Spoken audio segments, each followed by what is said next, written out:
today, I'm going to talk to you about something very simple. I'm going to talk to you about, talking. As you can see, I do a lot of things, and almost everything I do starts from talking. In my line of work as a designer, I spend a lot of time with a pencil, actually. I would conceptualize, I think of an idea, blah, blah, blah, and then I would present it to my client, and we would talk. And then as we talk and as we discuss, the idea slowly starts to get refined, and it starts to get concretized. And then the moment me and the client come to an agreement that that's the way to go, I go back to the studio and I talk to my staff. And we would talk again, and we would start designing, and as we talk more, the design happens. So it's a pretty amazing process how powerful talking can be. So the value of talking. Before the internet days, today, everybody loves talking, especially Singaporean. We all love to talk cock, right? Neighbor cook curry, talk. Amy Chung racist, talk. MDA banned a movie, we talk, But we should start to learn to talk a bit more meaningfully, such as, in the 50s, the French philosophers, the left bank in Paris is famous, the Café de Flore, is famous for a place where all the creative people, be it an artist, a writer, architect, everybody gather here to talk, because you do not have an internet platform. So you literally have to meet to talk. And if you have seen the movie Midnight in Paris, you must have remember, you have Dali, Hemingway, Jacques Kerouac, Dorothy Parker, Picasso. Everybody gathers at this cafe to talk. And all this talking has indeed changed the world. It has molded the world that we live in today. For example, existentialism. It rejects all the past philosophy, which is basically about society, doctrines, and very formalistic sort of philosophy. But existentialism basically advocates that philosophy comes from the experiences of the self. So it's really about the celebration of the self. And modernism, which is both existential and modernism, is still very relevant to architects, designers, and all that. Today we are still using these theories. And modernism basically also rejects classicism, which is a lot about architectural principles, doctrines, and all that. And without these people talking and creating a movement called modernism, we will not be living in a society today. We'll still be trapped in a society that is very disciplined, with a lot of doctrines and all that. So talking basically can change the world. And talking is so important for creative people, I think. In the past, you talk, and then you make a book. Paris Review happens in Café Toulon. A group of writers, they get together, they talk, and then they have a magazine, Paris Review. Today, the modern philosophers come in the form of like Malcolm Gladwell, Stephen Levitt, people like that. You write a book first, and hopefully people talk about it. So it's a little bit reversed with the different dynamics of the society, and with the invention of the internet. Of course, it changed the way that people talk. And of course, in the 50s, cafe culture is actually very sexy. It's for the intellectuals and all that. But today we sort of lost that kind of a culture where talking is sexy. Isms are basically having a group of people coming together and sharing the same sort of ideology, and also sort of working on something collectively with a common theme. So when people talk, they start to form ism. We have so many isms, surrealism, modernism, so on and so forth. The list basically goes on. The sad thing is that when is the last time we have an ism? Maybe in architecture, the last ism we have is Deconstructivism. And Deconstructivism, which was huge in the 80s, actually stems from a book that is written by Jacques Derrida in 1967, Grammatology, which is about deconstruction. So actually, Deconstructivism takes its roots from there. And if you're familiar with the works of Zaha Hadid, Peter Eisenman, Daniel Lipskin, they are all some of the pioneers of Deconstructivism. And when it first started in the 80s, this is called paper architecture because it's impossible to be built. The sexy sketches that Hadid was making, Lipskin was making and all that, it was not possible to be built. But because they started talking and they started sketching, and basically today, if you look around, you see that you look at the buildings of Hadid, you look at the buildings of Lipskin, they became possible. They became possible because of computer technology, but however, if they didn't start talking, this will all not be possible. So that again shows that that is so important for creative people to keep talking because new things can happen through talking.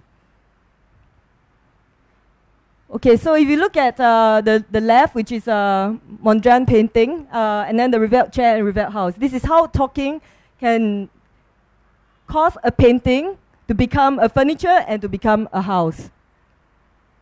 And if you can really talk well, you can make a urinal sound deeply profound as well. And TED is proof that talking is important.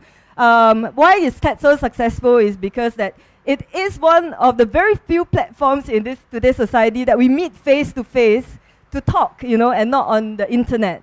So I think TED is doing a great job to allow people with new ideas who are keen to create new isms to have a platform to talk. Okay, let me take one step back before talking. Before creative people can start talking, we usually have to have an idea. And I think in the 21st century, you know, gone are the days where the architect is the master craftsman, like Gaudi, he literally, you know, put his own building together. Today is really about the power of the idea. If you have a really great idea, anything is possible. And this power of the idea also allows a lot of creative people to cross-discipline.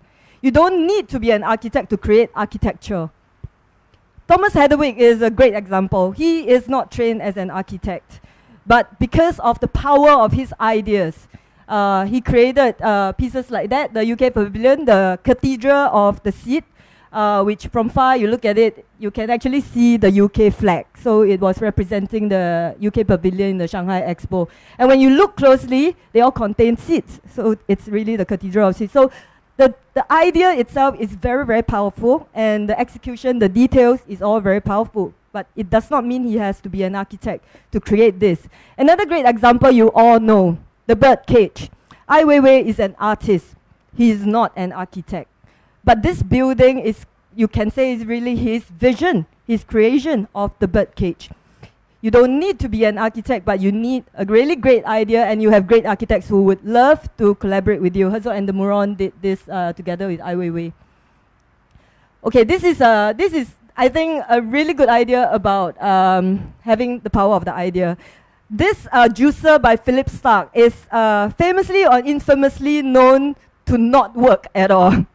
But people buy it, people love it, because you are so in love with the idea that a juicer does not come in your traditional form with a you know, it is sexy looking, and just with one twist of the hand, you get your juice.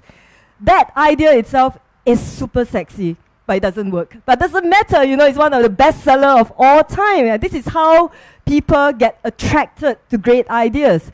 But you see, the danger is that if you have a really bad idea, you're in really deep shit. Philip Stark created this with a big toilet bowl for a building, which I thought was a really shitty idea. I think the most ultimate example of someone who has great ideas and testimony to that you doesn't really need to know how to do it is Steve Jobs. We know that he is the ultimate ideas man. When he created Apple, he had the other Steve to actually do all the programming and all that, his partner, but he's the guy with the vision. And as we all know, the designer of Apple is Jonathan Ives. So, but nobody really talks about him. Everybody thinks or just assume or just are happy to know that Steve Jobs is the creator of the iPod, the iPad, the blah, blah, blah, blah, blah. But technically speaking, it is not his design, so to speak, but it is his vision. It is his idea. So he said creativity is just connecting things. When you ask creative people how they did something, they feel a little bit guilty because they didn't really do it. They just saw something, it seemed obvious to them, and after a while, that's because they are able to connect experiences they had and synthesize new things. So the examples I show you is that these are people who are able to sort of connect the experiences, and they didn't really do it in that sense, but they have that big idea. Okay, so the last point that I'm going to make is the importance of execution. So if you can talk really well and you have really great ideas, but if you don't have the skills to execute it, or you don't have the right people who could execute it for you, it will fail as well. So don't think that because you have a great idea and then, you know, it will just naturally, everything will fall into place. And I think for execution is always also about having the guts to do something that's not been done before. So as Steve Jobs has said, you can't just go and ask customers what they want and then try to give them what they want. By the time you get it built, they want something new. So basically it's about being bold enough to do something that's completely different. And execution, look at the left and the right. I mean, the iPod could have been this, but it wasn't, you know, so it became this, very, very sexy. So these are both the same thing. They are sort of digital music player, but one doesn't, you know, nobody wants to buy it, and the other one, it's like, you know, completely revolutionary. So I think the importance of execution is should never be undervalued. Is as equally important as the idea itself. Closer to home, I will give you another example of the kaya toast. So left kaya toast look exactly the same as the right kaya toast. It could but look like that, but Toast Box is one of our most successful brands from Singapore. It's basically about George Quek seeing this experience of bringing back the old kaya toast in a more fanciful setting with a more fancy branding. And he's basically conquering the world with something that is very Singaporean. And it's all about having this idea and executing it well and correctly, which has a global appeal. I think Facebook is the ultimate example of an idea well executed. If you have watched Social Network, the movie, you know that Mark Zuckerman stole the idea from the evil twins, right? So, but however, because of the execution, he did it so much better. And look at where he is today. And what happened to the twins who claim that, you know, it's their idea? They didn't do it well.